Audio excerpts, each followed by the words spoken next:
یہ بیوی جیسے اس نے اپنی بیٹی کو بلایا، ایک بار بابا کے دامن کو پکڑ کر کھڑی ہو گئی۔ جیسے دیکھا کہ سامنے ایک نورانی چہرے والا شخص کھڑا ہوا ہے، جیسے امام پر نگاہ پڑی، ایک بار کہتی ہے بابا یہ تو وہی ہیں جو کل رات یہ میرے خواب میں آئے تھے اور کسی نے ان کے ساتھ میرا عقد پڑھ دیا تھا، ہائے ہائے ہائے ہائے، جنہیں میرا نکاح پڑھ دیا تھا۔ ایک بار جملے کو اختتام کرتے ہوئے کہتا چلوں، ایک بار یہ بی بی امام کے گھر میں آ گئی، 47 یا 46 ہجری تھی اس وقت، 47 یا 46 ہجری تھی، امام کے گھر میں آئی۔ اللہ نے اس بی بی کو 1 سال کے بعد ایک بیٹی عطا کی جس کا نام فروا رکھا گیا علیہ الصلوۃ والسلام، جس کا نام فروا، جس کی وجہ سے اس بی بی کو ام فروا کہا گیا کہ فروا کی اماں۔ پہنچ رہی ہے چیزیں آپ تک پہنچ رہی ہیں؟ ایسے صلوات بلند تر پڑے گا تاکہ مجھے پتہ چلے آئند تک آواز پہنچ رہی ہے، بآواز بلند تر صلوات۔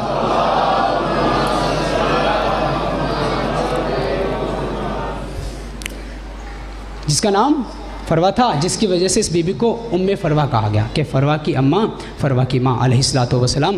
تو ابھی یہ بی بی کی گود میں بچی تھی ہی کہ ایک بار مولا حسن باہر گئے ہوئے تھے، جیسے ہی آئے، جملہ ضائع نہ جائے، جیسے ہی آئے ایک بار زمین پر بیٹھی، ابا کو چوما، ابا کو چومتے ہوئے کہا مولا آج مجھے میرا بیٹا چاہیے، مولا آج مجھے ایک بیٹا چاہیے۔ جملہ شاہجی ضائع نہ ہونے پائے اینڈ والے بندے تک، کہا کہ مجھے آج ایک بیٹا چاہیے۔ امام نے کہا صبر کر، کہا نہیں آج صبر کی بات نہیں ہے، کہا صبر کر۔ جیسے امام کا دوسری بار لفظ آیا کہ صبر کر، کہتے ہیں من یقرض ایاجھا من المدینہ الی آذربائجان وجوہ اخی اکتر علی تعبری، جو مدینے سے آذربائجان ایک لمحے میں آ کر ایک ٹھوکر سے میرے بھائی کو زندہ کر سکتا ہے، مجھے بیٹا نہیں دے سکتا۔ ہائے ہائے ہائے ہائے ہائے،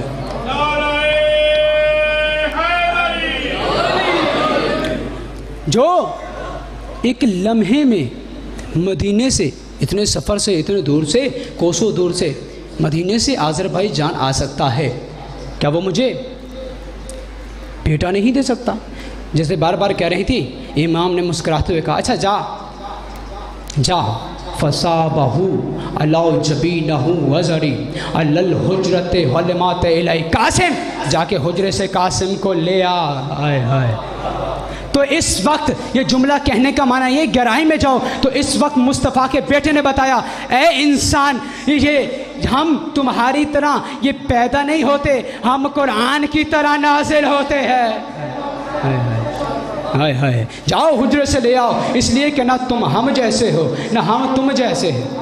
یہ جو دعویٰ کر بیٹھتے ہیں کہ آل محمد ہم جیسے ہیں، نہیں، ہم نے کبھی نہیں کہا آل محمد خدا ہیں یا اللہ ہیں، میں نے پہلے بھی عرض کی تھی، نہیں، جو یہ کہتا ہے شرک کرتا ہے، اس کی کوئی معافی نہیں ہے۔ آل محمد اللہ نہیں ہے، ہم نے کبھی نہیں کہا، یہ شرک ہے، یہ گناہ ہے، اس کی کوئی معافی نہیں ہے۔ ہاں مگر جو اپنے جیسا سمجھتا ہے، جو اللہ کہے اس پر بھی لعنت، جو اپنے جیسا کہے اس پر بھی لعنت۔ بی بی حجرے میں گئی، جملے حوالے آپ کے کر رہا ہوں، جیسے حجرے میں گئی تو روایت کہتی ہے کہ 2 قسم کے نوروں نے قاسم کے گھیرا ہوا تھا، ایک سبز کر کا نور تھا، ایک سرخ رنگ کا نور تھا، 2 رنگ کے نور قاسم کو گھیرے ہوئے تھے۔ آئی باہر سے سبز، درمیان میں جس نے قاسم کو اٹھایا ہوا تھا وہ سرخ رنگ کا نور تھا۔ ہائے ہائے، کون سمجھے گا؟ اب یہ بھی جملے میں نے بتانے ہیں۔ سبز رنگ کس کا ہے بھائی؟ مولا حسن بادشاہ کا۔ اور سرخ کس کا ہے؟ مولا حسین بادشاہ کا، جو پڑھے لکھے بیٹھے ہوئے ہیں، مولا حسین سے منسوب ہے۔ تو اب جس نے گود میں اٹھایا ہوا تھا حسن کے اس بیٹے قاسم کو، وہ تھا سرخ رنگ، تو اب تو کہہ سکتا ہوں حسن کو قاسم دینے حسین آیا ہوا تھا۔ آئے ہائے ہائے، ارے جو راہب کو 7 بیٹے دے سکتا ہے وہ اپنے بھائی کو قاسم دینے نہیں آ سکتا؟ صلوات پڑھیں محمد و آل محمد۔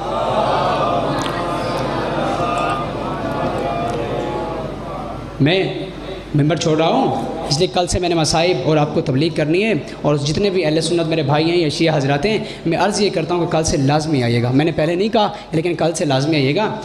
عرض یہ ہے، ایک جملہ آپ کے حوالے کرتا چلوں اور پھر ممبر چھوڑ رہا ہوں۔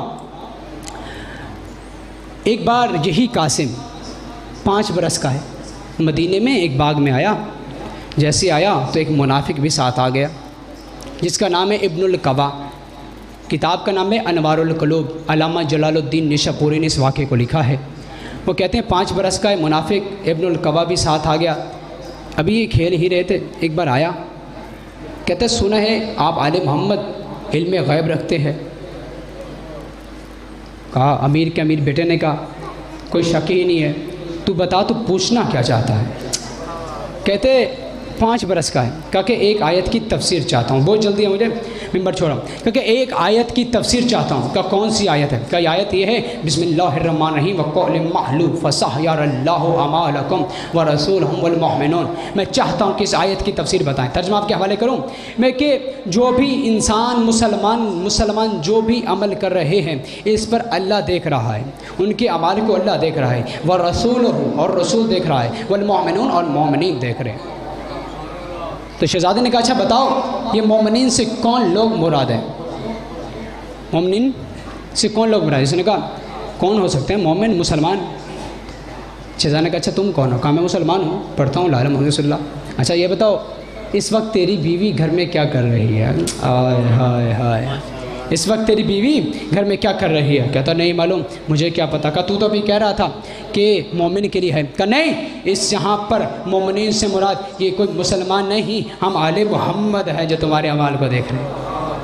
یہ نہ کیا کریں آپ ہمارے اعمال کو کیسے دیکھ رہے ہیں؟ ارے آپ یہاں ہیں، ہم وہاں ہوتا ہے، کوئی وہاں ہوتا ہے، آپ ہر جگہ کیسے پہنچ جاتے ہیں؟ آپ ہر جگہ کیسے پہنچ جاتا ہے؟ ایک بار جلال میں امیر کا امیر بیٹا اور جلال میں آ کے کہتا ہے اے ابن القبا ذرا مجھے دیکھ، انظرا الیمینی ذرا دائیں تو دیکھ۔ اس نے دائیں دیکھا، جہاں تک حد نگاہ جا رہی تھی امیر کا امیر بیٹا قاسم نظر آ رہا تھا۔ ہائے ہائے ہائے ہائے، کتاب میں نے کتاب کا حوالہ پہلے آپ کے حوالے کیا ہے۔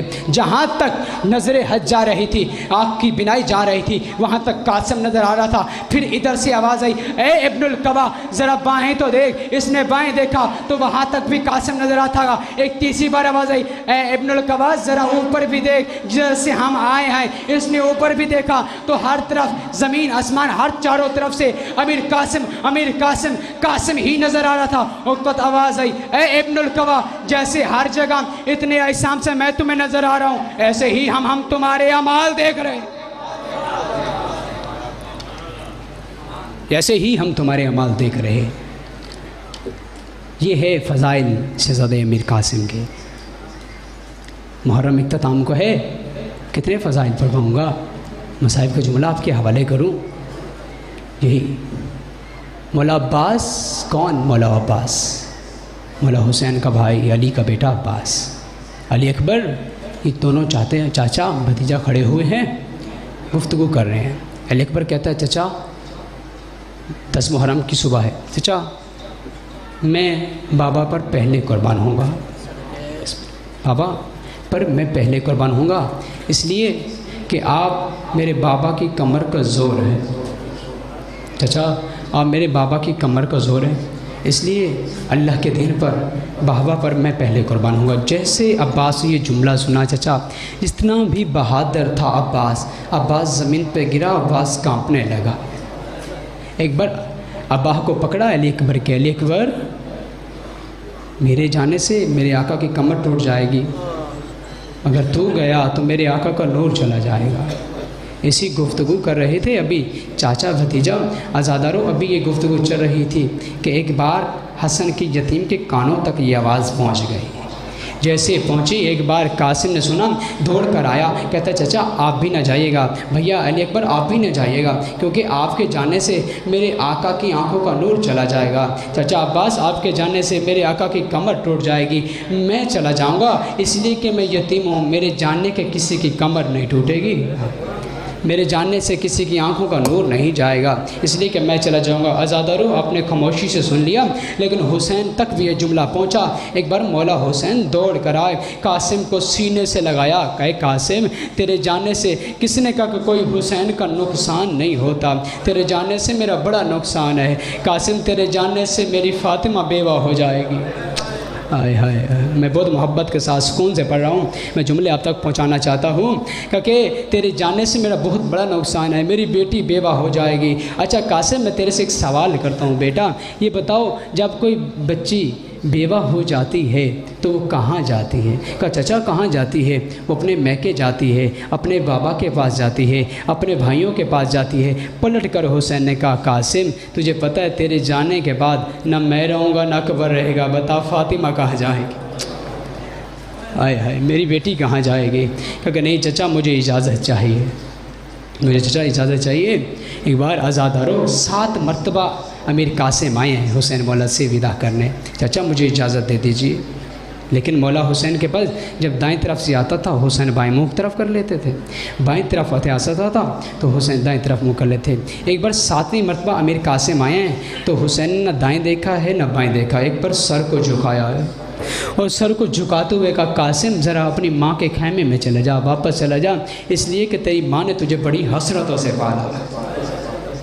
ایک بار قاسم خدا کی قسم 7ویں مرتبہ آیا ہے چچا، کوئی اب 8ویں بار نہیں ہے، سیدھا آیا ہے ماں کے خیمے میں جہاں ماں مصلے پہ بیٹھی ہوئی تھی۔ ایک بار امامے کو اتارا زمین پہ پھینکا، زمین پر رکھتے ہوئے ایک بار ایسے ہاتھوں کو کیا، زانوں پہ ہاتھوں کو رکھ کے منہ رکھ کے بیٹھا ہوا ہے قاسم مجھے دیکھنا۔